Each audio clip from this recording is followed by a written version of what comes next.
A tax base, and especially an economic tax base, is built on businesses staying, working, living, building, continuing to expand in Provo. We're losing businesses right and left, even as we speak, because our processes are too cumbersome for businesses. We've just now toured a building here, 62,000 square foot, in Spanish Fork, Utah. This is not someone's dream that's on a blackboard somewhere or in an architectural plan. This is an actual business that attempted to build in Provo, was turned away at our gate, and came over to Spanish Fork and were welcomed in and had the red carpet thrown out for them. And now this $6 million building, with its sales tax revenue, its property tax revenue, and employing 600 to 700 people in the course of a year, is now located in Spanish Fork rather than Provo. This is the kind of thing we have to stop.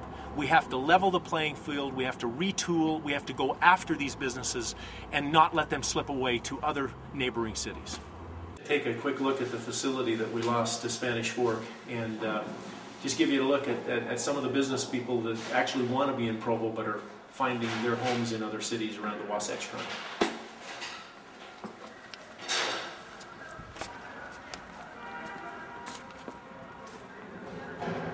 This is a modular home company, 62,000 square foot building. They have cranes to move all of these modular units. They can stack them on top of one another to move. To build. It's actually like a custom-built home, but yet built in a weather-controlled environment. And so, over the course of a year, they'll employ 600 to 700 different people building these homes and shipping them all across the country. Their focus has been California. They ship a lot of homes to Southern California.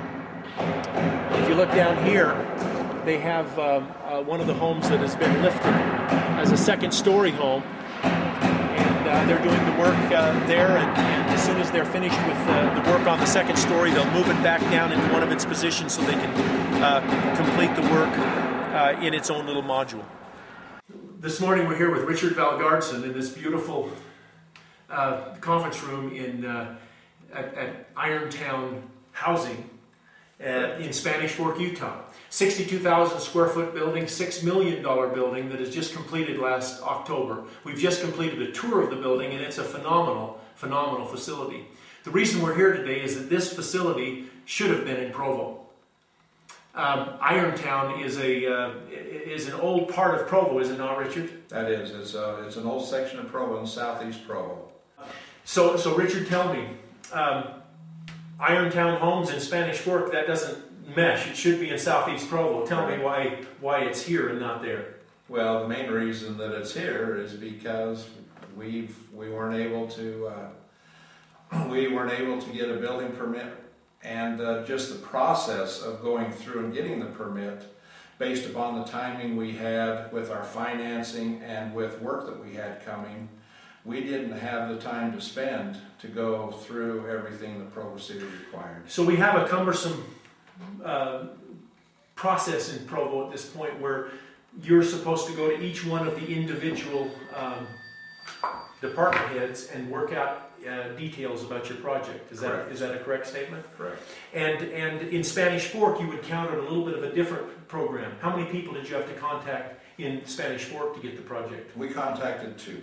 Two people. To get our project. So essentially they went to the other departments and had fire and police and everybody else buy off on the project, and all you had to deal with is two people. Correct. Do you know the other people in Spanish Fork, or did you just know your contact points and let them do the actual work? We just know our contact points, and then they did the work and walked it through for us. So would you say that if you were to look at it from the standpoint of just beyond the disappointment of having you build a home and live in southeast Provo, hoping that eventually Irontown Housing would be located there, but beyond that disappointment, is there a lesson to be learned here about streamlining government?